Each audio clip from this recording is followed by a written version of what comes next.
Ya, halo, apa kabar pemirsa? Senang sekali Halo Indonesia bisa menyapa Anda di rumah hari ini. Serangkaian informasi terkini dan inspiratif akan kami hadirkan selama 1 jam ke depan. Antara lain, penertiban unggas di wilayah pemukiman.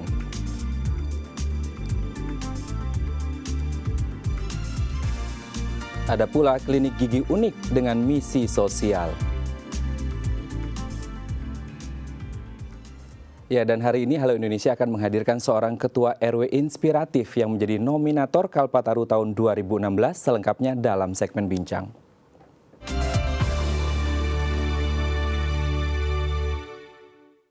Ya pemirsa, jelang ujian nasional tahun 2016 yang akan diselenggarakan pada 4 April 2016 mendatang, berbagai persiapan telah dilakukan oleh pihak sekolah sebagai pembekalan pada siswa sebelum menghadapi ujian nasional. Seperti yang dilakukan oleh SMA Negeri 71 Jakarta yang bekerja sama dengan lembaga ISQ untuk memberikan motivasi pada siswa 31 Maret 2016 lalu.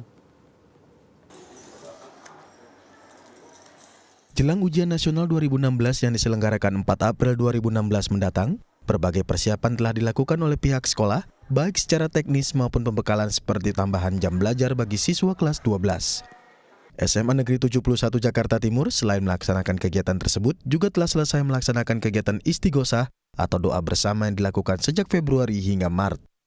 Untuk menyemangati dan memotivasi siswa, SMA Negeri 71 Jakarta bekerja sama dengan salah satu lembaga training sumber daya manusia mengadakan kegiatan motivasi bagi lebih 200 siswa kelas 12 pada 31 Maret 2016 lalu. Motivasi ini diberikan guna membentuk karakter siswa dan mendorong mereka untuk memiliki keyakinan yang kuat untuk sukses dalam ujian nasional dan dalam kehidupan di masa depannya. Ketika motivator menceritakan kisah yang lucu secara interaktif, keceriaan dan kegembiraan mewarnai kegiatan ini. Namun saat motivator memberikan arahan secara serius, maka suasana berubah menjadi hening. Secara lahir itu persiapan-persiapan untuk memberi pendalaman materi ke anak-anak, memberikan pengayaan kepada anak-anak yang sudah memiliki kemampuan lebih, dan juga untuk anak-anak yang perlu pendalaman kami beri pendalaman. Selain istighosah, kami panggil motivator juga untuk anak-anak, dan yang terakhir ini adalah untuk lebih meyakinkan lagi ke anak-anak tentang apa yang sudah mereka usahakan sekuat tenaga. Pada akhirnya mereka memang harus memperkuat diri mereka dalam hal batin, yaitu kami undang ESQ. Sekolah bersama dengan para orang tua murid dan siswa telah memaksimalkan segala persiapan. Namun demikian, beberapa siswa tetap memiliki kekhawatiran untuk menghadapi ujian nasional tahun 2016 karena mereka akan melaksanakan ujian dengan menggunakan sistem komputer. Di balik rasa takut, para siswa juga telah siap dan optimis akan berhasil mendapatkan nilai terbaik dalam ujian nasional. Cukup deg-degan ya Kak bagi saya sendiri bahwa UNBK itu kan pertama kali diselenggarakan di Indonesia. Nah itu dengan sistem yang berbeda seperti tahun yang lalu, agak merasa grogi dengan perubahan sistem yang ada. Namun saya merasa percaya diri gitu, bahwa persiapan yang dari sekolah itu sendiri dan sosialisasinya udah cukup bagus gitu. Ya perasaannya sih beda sama yang kelas sebelumnya karena memang berbeda dengan cara memakai ujiannya. Juga kita biasa pakai paper based test, TO juga kita paper based test, terus tiba-tiba kita harus menggunakan komputer untuk melaksanakan UNBK tahun ini. Ya sebenarnya cukup deg-degan juga sih karena takut ada ngeheng-ngeheng juga, jadi persiapannya juga harus lebih dimantepin lagi dengan cara mengatas lebih tenang, menghadapi ngeheng-ngeheng yang bakal terjadi gitu. Lydia Agustin, Herdin Askolani, DAI TV. Ya, dalam rangka mengantisipasi penyakit yang dapat ditularkan melalui unggas, pemerintah Kota Wilayah Administratif Jakarta Timur melakukan penertiban unggas peliharaan di wilayah pemukiman Kebon Manggis, Jakarta Timur. Penertiban unggas ini masuk ke dalam rencana tata kota Jakarta untuk menciptakan wilayah pemukiman yang tertib dan juga tertata. Pasca ditemukannya kasus baru flu burung pada kawasan pemukiman penduduk Cilandak, Jakarta Selatan 15 Maret 2016 lalu, pemerintah Kota Wilayah Administratif Jakarta Timur melakukan penertiban unggas peliharaan di pemukiman warga Kelurahan Kebon Manggis, Kecamatan Matraman, Jakarta Timur pada Rabu 30 Maret 2016 lalu. Di lokasi ini banyak warga yang memelihara unggas di pekarangan rumahnya. Total unggas yang dipelihara oleh warga Kebon Manggis ini berjumlah 357. dan warga sekitar kerap terganggu dengan kotoran unggas. Padahal sesuai dengan Peraturan Menteri Pertanian Nomor 50 Tahun 2006, kegiatan pemeliharaan unggas di tengah pemukiman warga harus dibatasi. Untuk menegakkan aturan tersebut sekaligus menanggapi keresahan warga, maka satuan petugas dari Dinas Kebersihan DKI Jakarta terpaksa memusnahkan 46 kandang beserta 65 unggas di pemukiman warga Kebon Manggis. Petugas penertiban juga melakukan sterilisasi dengan menyemprotkan disinfektan di eks tempat pemeliharaan unggas. Idenya sederhana, sudah tidak pantas lagi Jakarta yang begini padat, lalu masih ada sempat orang pelihara ayam, pelihara bebek, pelihara burung dara.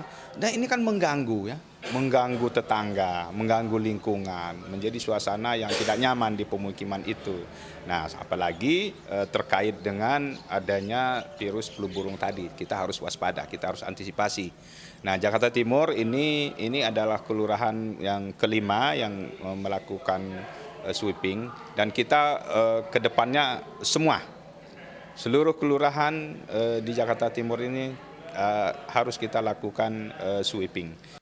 Iwan, salah satu warga Kebon Manggis, mengaku sudah mendapatkan imbauan 2 minggu sebelum penertiban. Ia mengaku pasrah dengan pemusnahan hewan peliharaannya demi kepentingan warga. Kalau penyuluhan dari kelurahannya belum. Kalau surat edaran waktu 2 hari kemarin memang saya dapat, di situ disuruh pindahin burung, pindahin gitu untuk tidak ada burung di sepanjang bantaran kali kan. Ya ini udah saya lakukan, cuman kan sebagian memang saya nggak ada tempat lagi, saya tetap nyara aja kan. Rencananya, penertiban unggas di wilayah pemukiman warga akan terus dilakukan di 5 kota madya Jakarta. Rencana ini untuk menciptakan lingkungan pemukiman yang bersih serta jauh dari kesan kumuh. Ode Rizky, Budi Wiro Utomo, The ITV. Ya, kita beralih ke informasi lainnya, pemirsa. Berawal dari kepedulian seorang dokter gigi bernama Oktri Manesa terhadap perilaku masyarakat yang kurang memperhatikan kesehatan gigi dan mulut dengan alasan takut dan harga yang mahal, maka pada tahun 2014 ia bersama dengan suaminya membuat klinik gigi dengan konsep yang unik dan berbeda, serta mengusung misi sosial bagi masyarakat kurang mampu yang diberi nama OMDC Dental Clinic. Lalu seperti apa kisah inspiratifnya? Berikut kami hadirkan liputannya untuk Anda. Kesehatan mulut menjadi kesehatan yang masih kurang diperhatikan oleh masyarakat Indonesia. Karena jarangnya bersentuhan dengan dokter gigi dan harga yang cukup mahal, membuat masyarakat malas memeriksakan kesehatan mulut. Padahal sama seperti tubuh lainnya, mulut adalah area vital yang sama pentingnya dengan tubuh lainnya.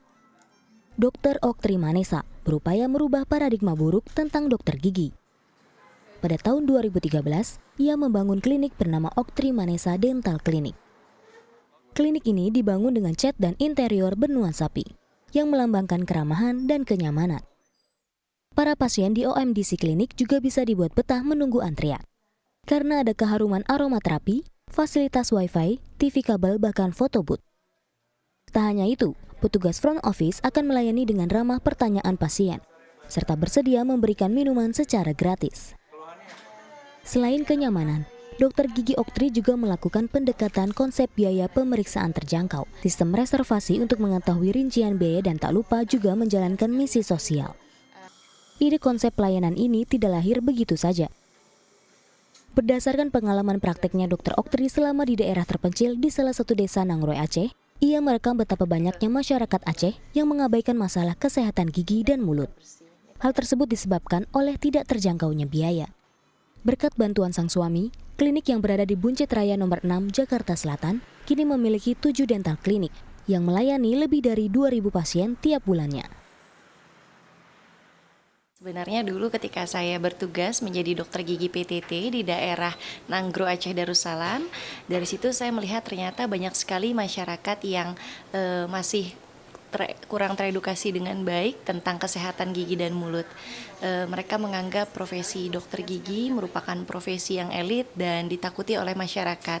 Ternyata sesampainya saya di Jakarta pun, saya menemui keadaan yang sama di masyarakat Jakarta yang notabene-nya harusnya lebih modern, mereka yang tinggal di ibu kota ya. Keramahan dokter dan petugas klinik serta fasilitas klinik yang memadai membuat pasien merasa nyaman dan puas akan pelayanan yang diberikan.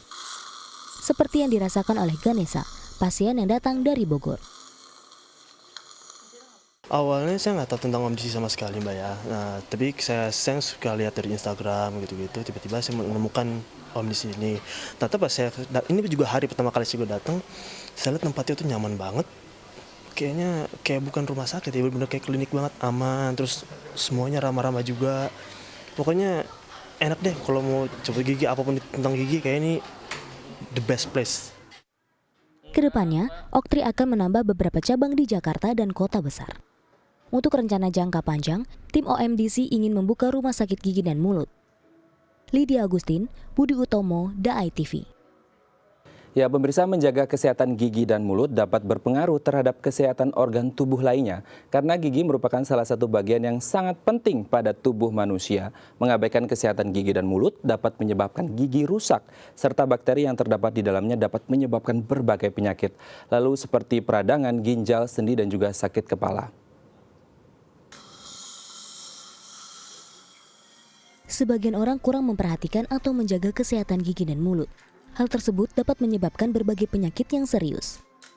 Tanpa disadari, kita melakukan beberapa kebiasaan yang cenderung membuat gigi cepat rusak, seperti mengunyah es batu, membuka kemasan dengan gigi, minum minuman bersoda dan manis, minum kopi, dan merokok. Padahal, gigi merupakan salah satu bagian yang sangat penting pada tubuh manusia. Jika gigi kita bermasalah atau terserang penyakit, maka kita akan mengalami kesulitan berbicara, makan, dan menyebabkan segala aktivitas terganggu. Mengabaikan kesehatan dan kebersihan gigi dan mulut, maka akan menyebabkan sarang kuman di dalam rongga mulut yang dapat berakibat kerusakan gigi. Kerusakan gigi diawali dengan proses terjadinya karies dan peradangan yang berawal dari sisa-sisa makanan yang dibiarkan. Sehingga lama-kelamaan akan terjadi pembusukan di mana kuman yang ada di rongga mulut mengubah sisa makanan menjadi asam. Selain itu, terdapat pula bakteri yang dapat menyebabkan infeksi pada jaringan gusi. Sehatnya gigi kita mempengaruhi kesehatan tubuh secara keseluruhan karena gigi merupakan vokal infeksi di mana jika terjadi sesuatu masalah pada gigi bisa menyebar melalui pembuluh darah ke seluruh bagian tubuh menjadi penyakit-penyakit lain. Jadi betapa pentingnya menjaga kesehatan gigi, insya Allah gigi kita sehat, tubuh pun juga menjadi sehat. Untuk menjaga kesehatan gigi dan mulut, sebaiknya kita rutin melakukan pemeriksaan gigi ke dokter setiap 6 bulan sekali. Tak hanya itu, kita juga perlu merawat kebersihan gigi dan mulut sendiri di rumah dengan cara menyikat gigi minimal 2 kali sehari saat pagi dan malam. Ganti sikat gigi setiap 3 atau 4 bulan sekali. Gunakan pasta gigi yang mengandung fluoride dan gunakan cairan antiseptik untuk berkumur setelah gosok gigi. Cara merawat gigi yang benar pastinya mungkin langkah yang paling sederhana dengan sikat gigi rutin ya. Sikat gigi rutin sehari 2 kali, pagi setelah makan dan malam sebelum tidur itu sudah wajib. Lalu yang kedua biasanya kita kumur-kumur air putih setelah makan makanan yang manis-manis. Mungkin kalau kita belum sempat langsung sikat gigi, kita lagi aktivitas di luar, kita kumur-kumur air putih ya setelah makan makanan manis. Lalu menggunakan sisi kunyah gigi juga, makanan itu nggak hanya sebagian saja, misalnya nggak hanya di sebelah kiri saja, tapi kita mengunyah di kanan dan kiri sehingga rahangnya bisa berfungsi maksimal baik kanan ataupun kiri. Lydia Agustin, Budi Utomo, DAI TV. Ya, pemirsa, selanjutnya kami akan menghadirkan seorang ketua RW inspiratif yang menjadi nominator Kalpataru tahun 2016. Namun setelah jeda berikut, tetap bersama kami di Halo Indonesia.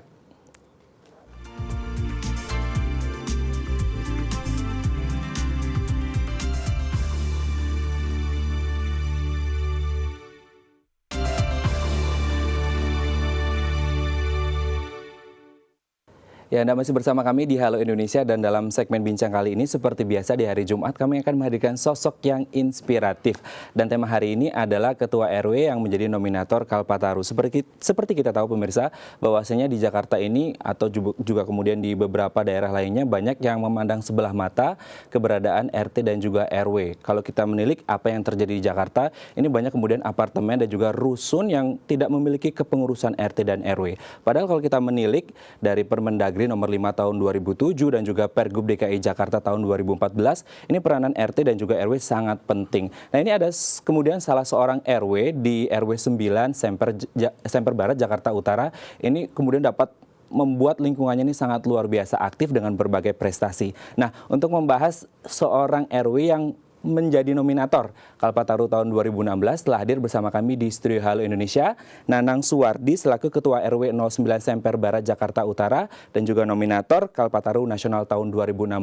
Namun sebelum kita berbincang dengan Ketua RW yang sangat inspiratif ini, kita saksikan dulu tayangan yang berikut. Kehadiran pengurus RT dan RW dalam permukiman adalah sebuah keharusan. Hal ini telah diatur dalam Peraturan Menteri Dalam Negeri Nomor 5 Tahun 2007 tentang bentuk dan fungsi lembaga kemasyarakatan.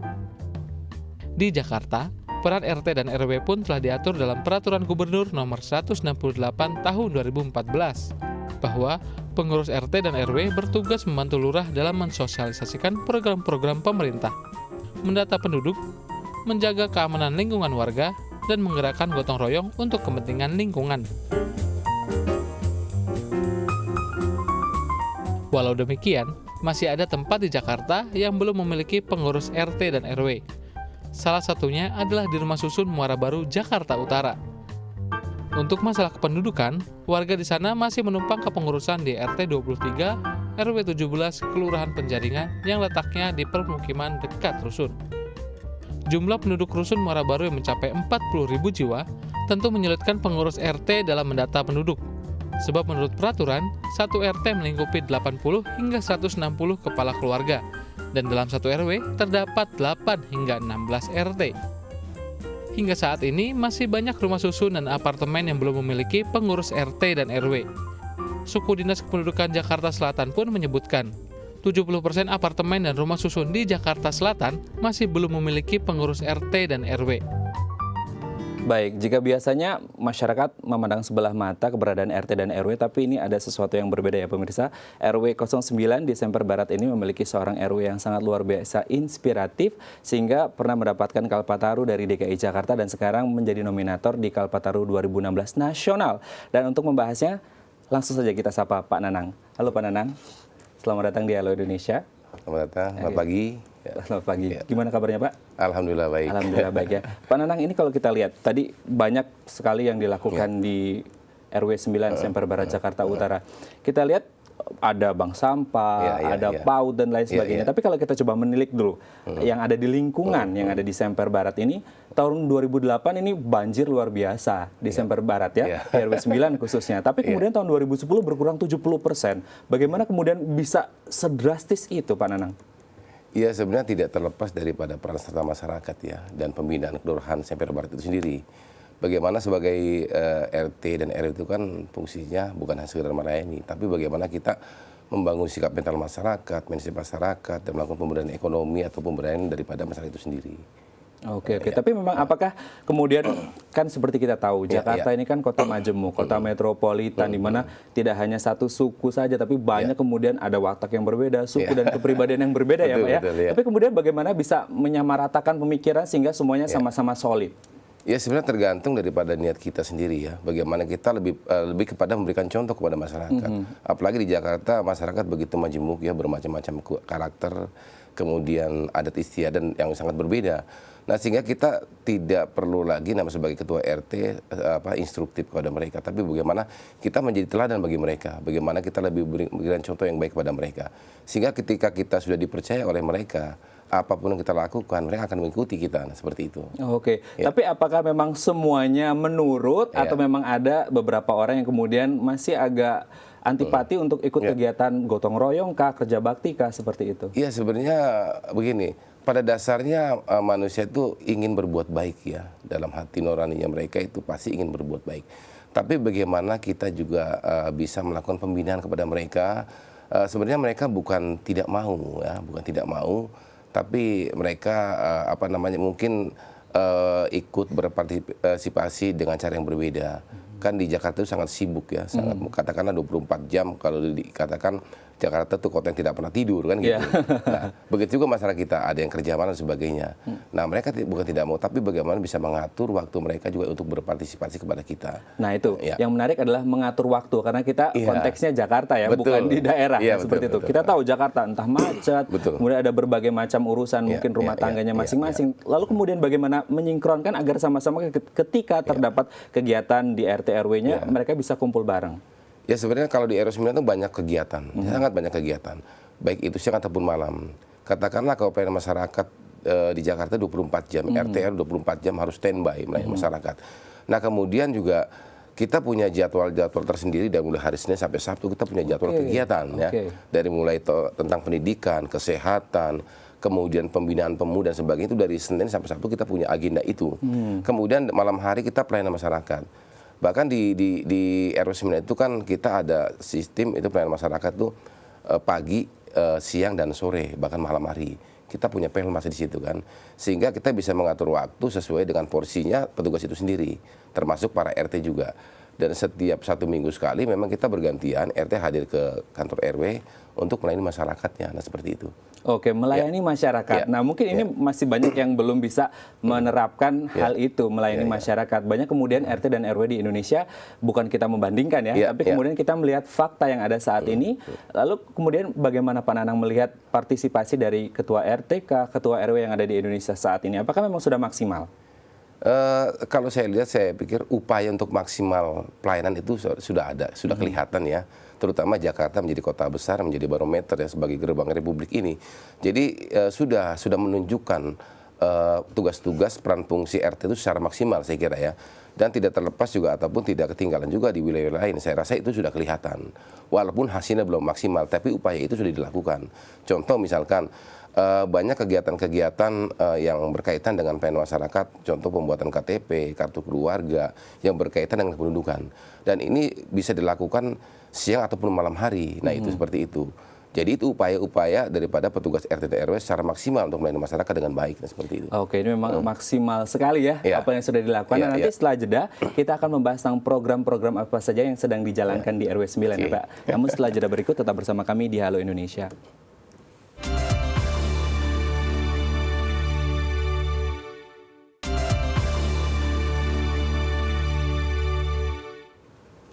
Baik pemirsa, Anda masih bersama kami di Halo Indonesia dan seperti biasa hari Jumat ini kita masih berbincang dengan Pak Nanang sebagai seorang RW yang sangat inspiratif. 2013 mendapatkan Kalpataru DKI Jakarta dan sekarang tahun 2016 menjadi nominator di Kalpataru 2016 Nasional. Kita lanjutkan kembali perbincangan bersama Pak Nanang.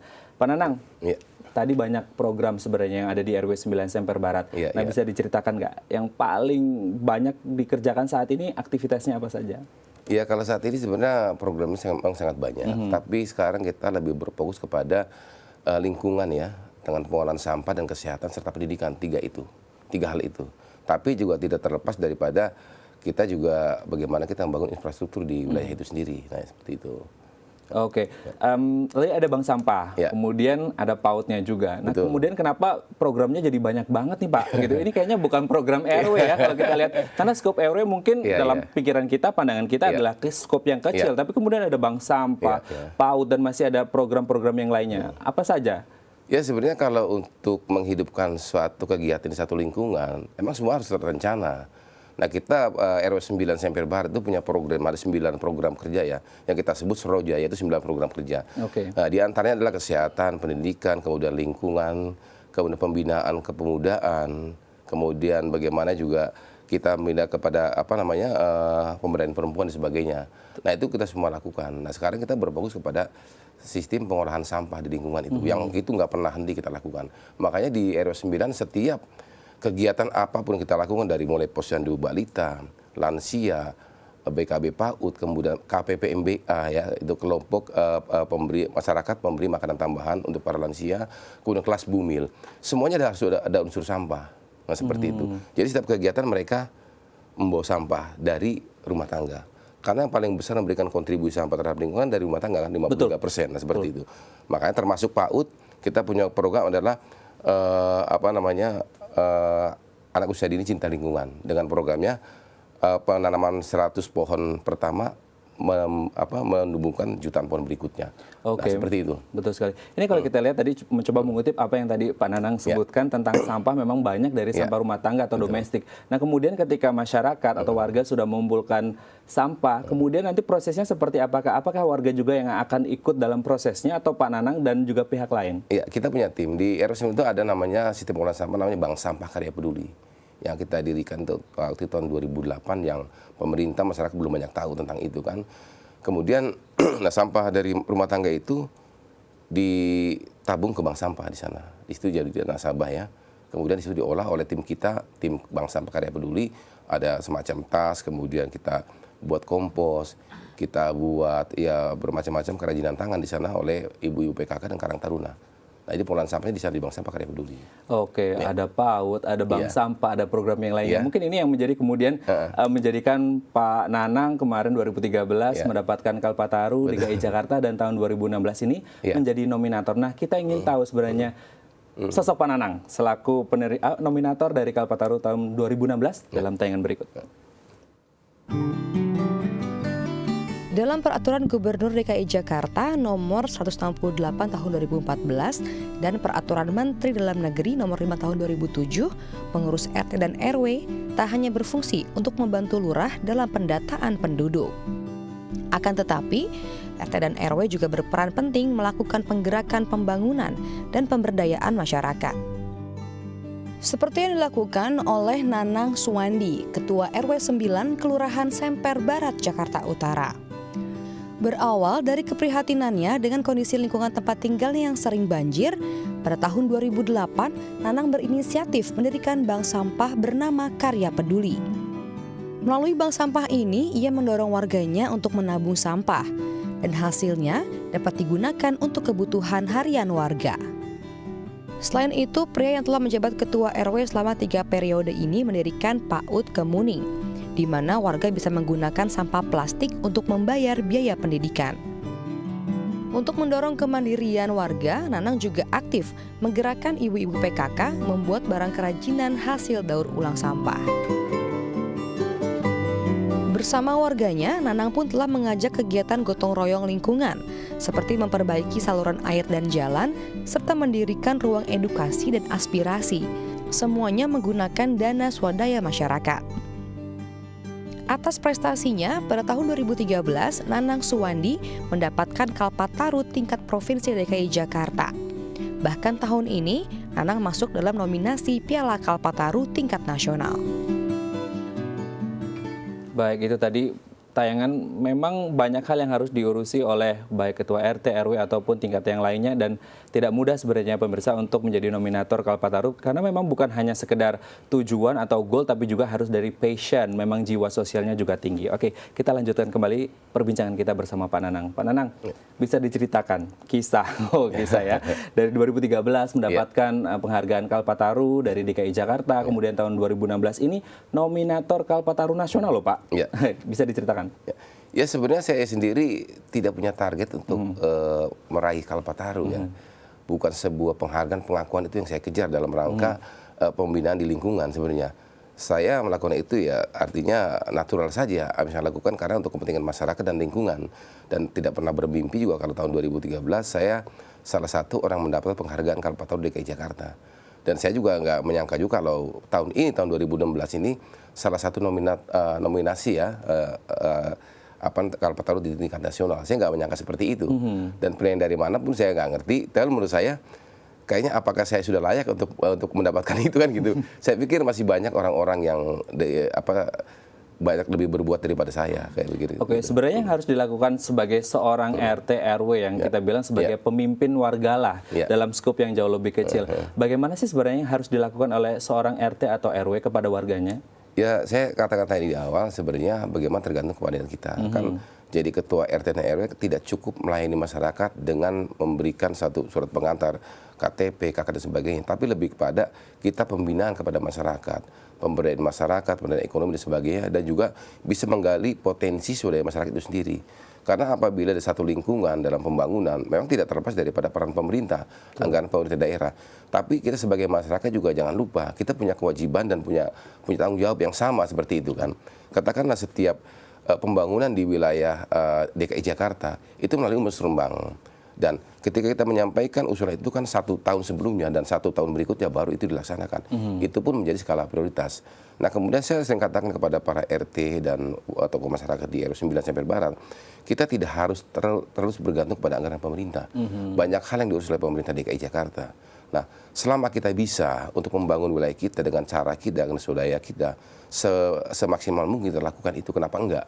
Karena pertama kali terkena dampak yang sangat negatif terhadap lingkungan itu, pertama kan kita. Nah, banyak beberapa lingkungan kita yang sudah kita tinggikan. Sekarang ini saya sudah meninggikan jalanan sekitar 300 sampai 400 meter dengan swadaya masyarakat dan membuat dekar dengan anggaran 28 juta dengan swadaya masyarakat itu. Oke. Berbicara tentang pembangunan dan banyak juga infrastruktur yang kemudian didanai oleh swadaya masyarakat. Nanti akan kita bahas kenapa masyarakat bisa ikut nyemplung di situ ya Pak ya. Namun setelah jeda berikut tetap bersama kami di Halo Indonesia.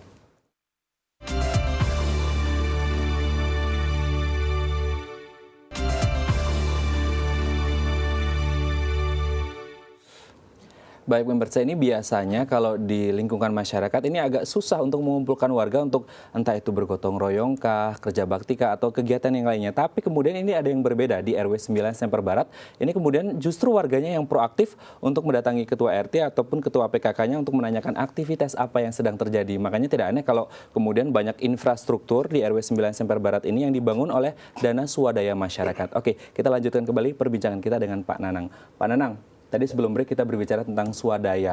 Banyak pembangunan infrastruktur di RW 9 Semper Barat yang kemudian didanai oleh masyarakat sendiri. Karena kalau kita mencoba menilik ke pemerintah mungkin prosesnya agak lama dan masyarakat akhirnya oke deh kita sumbangan sendiri-sendiri. Nah, seperti apa kemudian prosesnya sehingga bisa membangun tadi ada jalan dan berbagai yang lainnya?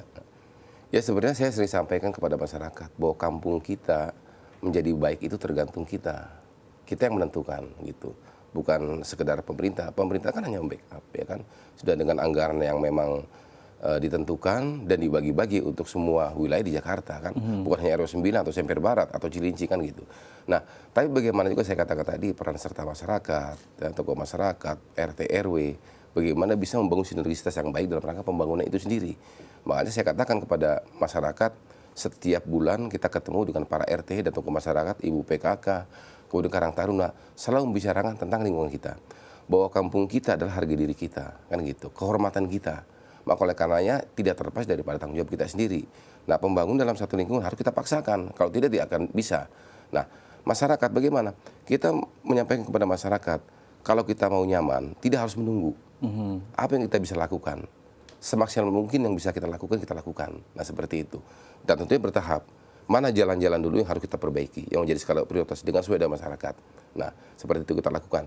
Dari satu gang, satu RT, begitu termasuk juga untuk pohon-pohon ya, untuk penghijauan. Satu titik yang kita bikin bagus dulu. Nanti kalau satu titik sudah bagus, paling tidak masyarakat yang lain di RT lain akan mencontoh gitu. Mereka pasti ingin seperti itu gitu loh. Oke. Ini kalau kita lihat memang ada satu hal yang saya tangkap di sini adalah harus adanya motor penggerak untuk kemudian menggerakkan warga untuk sama-sama peduli entah itu dengan lingkungan, sosial dan lain sebagainya. Oke, berbicara tentang sosok. Ini kan Pak Nanang sudah kalau dikatakan ini 3 periode, meskipun 2 periode awal ini berdasarkan SK nomor 36 dari Pergub. Kemudian yang periode pertama ini SK yang terbaru ya, 168 dari Pergub. Oke. Nah, kemudian kan berarti sosoknya Pak Nanang ini sangat luar biasa dicintai oleh warganya. Tapi kan kemudian tidak akan selamanya Pak Nanang menjabat sebagai ketua RW dong. Ya, pasti ada batasnya. Nah, kemudian apakah memang sudah ada kaderisasi untuk melanjutkan kiprah Pak Nanang ini? Ya, memang tidak mudah ya untuk menjadi sosok yang bisa diteladani di masyarakat. Pertama ya berangkat dari niat kita yang tulus, bagaimana kita menjadi sosok yang betul-betul mereka butuhkan. Karena kita sebagai tokoh masyarakat membutuhkan masyarakat itu sendiri kan, seperti itu. Di saat kita saling membutuhkan, kita coba membangun sinergisitas yang baik. Nah, kemudian untuk ke depan, saya mungkin tidak terus seberapa kuat saya menjadi ketua RW. Saya sudah 3 periode ya, dan 2 periode pada SK Gubernur 36 tahun 2001 dan sekarang periode yang pertama di Pergub 168. Nah, tentunya saya mencari kader-kader dari tokoh-tokoh masyarakat ataupun dari ketua-ketua RT yang memang mereka punya potensi ya dalam segala hal tentunya kan, dalam hal komunikasi, dalam hal juga dia sebagai mesin penggerak dari satu lingkungan itu sendiri. Masyarakat sebenarnya mudah sebenarnya kalau ada sosok yang bisa menggerakkan. Mereka bukan tidak mau berpartisipasi dalam rangka pembangunan, dalam rangka kegiatan sosial, tapi karena tidak ada penggeraknya. Nah, di sini perlu kader-kader yang kuat sebagai penggerak di masyarakat. Yang paling penting adalah kita adalah organisasi apa? Kerja gitu. Kerja melakukan sesuatu yang baik untuk lingkungan itu sendiri gitu. Oke, tapi kalau kita lihat kan memang ada, meskipun ada roda penggerak atau motor penggerak, pasti ada kisah di belakangnya. Nah, bisa diceritakan nggak selama ini suka duka yang dihadapi oleh Pak Nanang selaku Ketua RW di Semper Barat? Ya tentunya banyak. Saya akan bicara sukanya dulu. Ya, saya akan bicara sukanya, merasa bangga dan sangat bersyukur ketika satu program itu kita bisa laksanakan secara bersama-sama dengan masyarakat. Contoh, setiap tahun kita punya program. Ada satu mimpi saya dengan warga masyarakat tentunya ya. Bagaimana kita membuat kampung kita menjadi cantik, membuat kampung kita menjadi indah dan berwibawa. Setiap pintu masuk kita buat gapura, dengan gapura yang nuansanya sama dan motifnya sama. Dan kita laksanakan gitu kan. Caranya gimana Pak RW gitu. Kita kan katakan dari RT dulu, dari RW dan RT dulu mencontohkan. Kita punya dana operasional per 3 bulan. Kalau kita sumbangkan 500.000 setiap dapat dana operasional, 16 RT loh, saya RW 9, sudah 8 juta. Oke, dari operasional RW kita keluarkan juga. Oke, 3 bulan kemudian dapat 1 gapura, 1 set untuk 1 gang. 3 bulan kemudian dapat lagi. Kita sudah bikin gapura seberapa? 5 gapura. Nah, seperti itu. Jadi bukan hal yang susah sebenarnya. Tergantung kita mau atau tidak untuk membangun satu lingkungan. Betul. Nah, seperti itu. Nah, kalau kita sudah punya niat yang kuat seperti itu, tidak ada hal yang tidak bisa kita lakukan. Nah, contoh seperti ada jalan sempit, namanya tempat kami itu Beting Sawah, yang selama ini dari zamannya Pak Sutioso rencana akan dibikin jalan tembus. Mobil nggak akan bisa masuk. Kalau ada orang sakit, ambulan nggak akan bisa masuk. Nah, sekarang itu kita nggak mampu untuk menembus jalan itu. Tapi paling tidak kita lebarkan, karena ada kali yang kecil, jalan kita hanya 1 meter, mobil nggak akan bisa masuk, kita lebarkan dengan apa? Dengan kita tutup deker menjadi jalan. Sekarang ambulan bisa masuk, orang bawa mobil bisa masuk. Nah, ini solusinya. Ya. Luar biasa sekali. Ini semoga kisah dari Pak Nanang ini bisa menginspirasi semua orang dan semua pengorbanan dan juga perjuangan Pak Nanang dan teman-teman di RW 9 Semper Barat bisa membuahkan hasil yang manis ya di akhirnya nanti. Oke, sekali lagi terima kasih sudah hadir di Halo Indonesia untuk menyampaikan kisah inspiratifnya dan semoga terus jaya. Amin. 9 ya. Oke. Baik pemirsa, kami akan kembali sesaat lagi dengan berita menarik lainnya. Tetaplah di Halo Indonesia.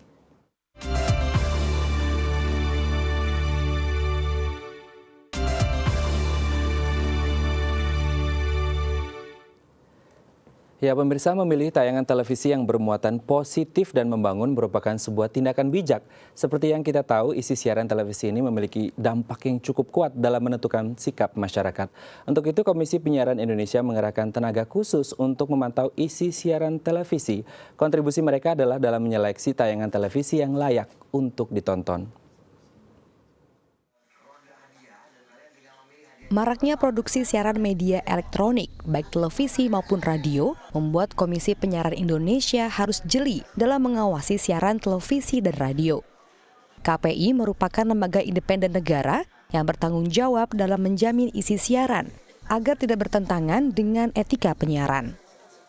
Berdasarkan pedoman perilaku penyiaran dan standar program penyiaran atau P3 SPS tahun 2012, terdapat 26 muatan isi siaran yang diawasi oleh KPI. Di antaranya, nilai moral kesopanan dan asusila, nilai-nilai kesukuan, agama, ras, dan antar golongan, serta perlindungan kepada anak. Dalam mengawasi isi siaran, KPI Pusat mengerahkan 90 tenaga analis isi siaran yang bertugas memantau tayangan dari 15 stasiun televisi nasional selama 24 jam. Secara bergantian, tim analis isi siaran tak hanya memantau konten tayangan dari setiap televisi.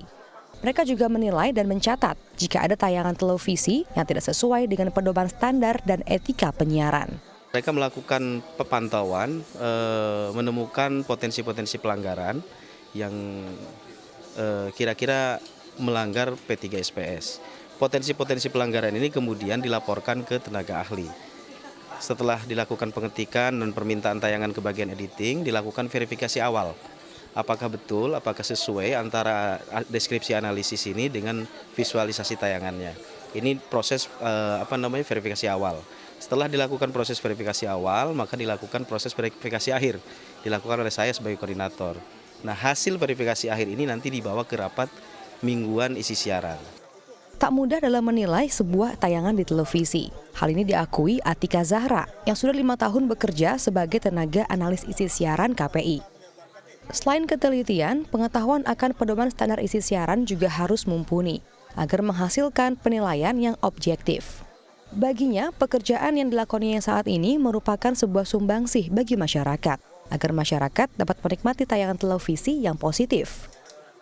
Saya melihat tidak hanya sekedar melihat televisi, tapi saya melihat ketika ada sesuatu yang tidak sesuai dampak atau efek dari yang ditampilkan di TV. Di situ kan ada di P3 SPS itu ada pasal-pasal tentang penyiaran. Itu saya niatkan sebagai apabila kita bisa mengkritisi itu dan mendapatkan TV dapat teguran-teguran gitu kan, otomatis setidaknya penyiaran di Indonesia akan jadi lebih baik dan setidaknya untuk masa depan anak-anak saya lebih ke situ sih, Mbak. Selama tayangan itu ramah untuk anak. Bentuk tayangan apapun, variety show kah, musik kah, sinetron kah, FTV kah, selama tayangan itu ramah untuk anak, mampu bisa ditonton oleh anak-anak kita di rumah, maka kita kategorikan itu sebagai tayangan yang baik. Wade Rizky, Budi Wiro Utomo, DAI-TV. Ya, sementara itu pemirsa, berdasarkan survei yang dilakukan oleh Komisi Perlindungan Anak Indonesia, lebih dari 50% tayangan televisi di Indonesia saat ini belum memenuhi kualitas sebagai tayangan ramah anak. Padahal unsur kekerasan serta tindakan immoral dalam tayangan televisi merupakan hal yang perlu diwaspadai karena dapat memengaruhi mental dan tumbuh kembang anak. Banyaknya kasus kekerasan yang dilakukan oleh anak, salah satunya dipicu oleh adegan kekerasan yang ditampilkan di televisi. Menurut Komisi Perlindungan Anak Indonesia, tercatat selama bulan Januari hingga Februari 2015, terdapat 684 aduan masyarakat yang melaporkan tayangan serial televisi yang mengandung unsur kekerasan dan tidak berperilaku mendidik bagi anak-anak. Untuk itu, KPAI menjalin kerjasama dengan Komisi Penyiaran Indonesia untuk menetapkan standar tayangan televisi ramah anak. Tayangan ramah anak yang dimaksud adalah tayangan yang memiliki unsur edukasi, syarat nilai moral, serta mengutamakan kebutuhan anak. Iya, kalau kami juga memberikan sumbang saran rekomendasi kami kepada KPI, karena KPI adalah mitra kami di dalam bagaimana regulasi untuk penyiaran dan sebagainya. Sehingga kami punya indikator, dan indikator itu pun juga diterima ya oleh teman-teman KPI. Salah satu indikatornya apa? Bahwa tidak menunjukkan misalnya adegan-adegan kekerasan, itu yang utamanya. Yang kedua, di situ ada edukasi. Kita di setiap tayangan kita berharap di situ ada message yang tersampaikan pada setiap yang menonton untuk edukasinya. Indikator lainnya adalah di situ juga tidak berbau porno aksi, tidak berbau sara, dan yang paling utama juga tidak mengkultuskan seseorang, gitu ya. Dan indikator selanjutnya adalah tidak keluar dari norma-norma kepatutan dan etika. Komisi Perlindungan Anak Indonesia atau KPAI menghimbau kepada para orang tua agar turut aktif dalam memilih tayangan televisi yang layak disaksikan oleh anak dan mendampingi anak selama menonton tayangan televisi. Hal ini untuk menghindari dampak negatif tayangan televisi yang dapat mempengaruhi tumbuh kembang anak. Wade Rizky, Budi Wiro Utomo, DAI-TV. Ya, seperti biasa pemirsa, hari Jumat ini kami akan merekomendasikan film yang dapat Anda saksikan bersama keluarga. Kali ini film yang kami rekomendasikan adalah film berjudul Super Didi. Film yang dibintangi oleh Vino G. Bastian ini menceritakan tentang kisah seorang ayah yang harus menjaga dan merawat 2 orang putrinya yang masih kecil selama sang istri bertugas ke luar negeri selama 2 minggu. Dan berikut ini cuplikan film yang rencananya akan tayang di bioskop pada 21 April mendatang. Ke Hong Kong dulu ya. Kepergian Wina yang diperankan Karina Nadila ke luar negeri untuk suatu tugas mengharuskan Arga sang suami yang diperankan Vino G. Bastian mengurus berbagai keperluan 2 orang putri mereka sekaligus mengurus rumah. Deadline-nya harus dipresentasikan. Aktivitas sebagai suami yang juga harus mengurus anak dan juga rumah tangga semakin bertambah ketika atasannya memajukan tenggat waktu suatu proyek yang tengah ditangani Arga. bener-bener nggak ada waktu lagi buat ngurusin kalian. Gue juga punya suami sama anak-anak yang nungguin gue di rumah. From me to you, good love.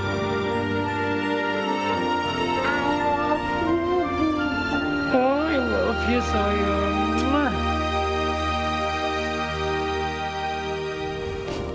Kenapa harus Elsa sih yang nanggung semuanya? Ana Iya, Ana sama aja.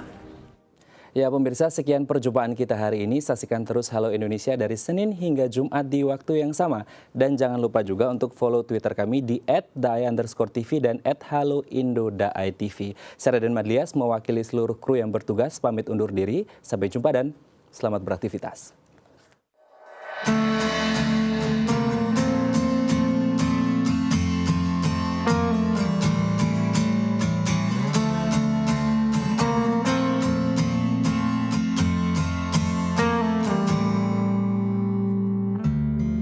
Cause you're a sky full of stars. I'm gonna give you my heart.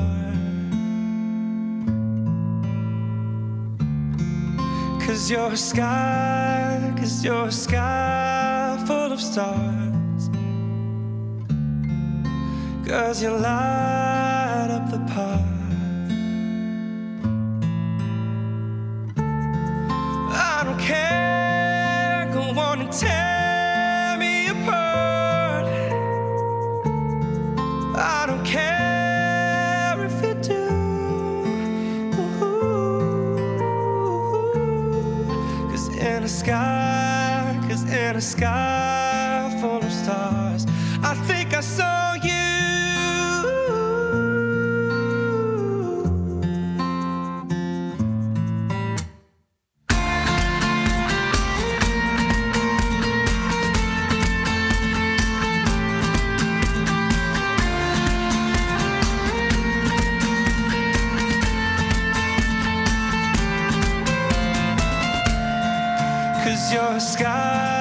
Cause you're a sky full of stars.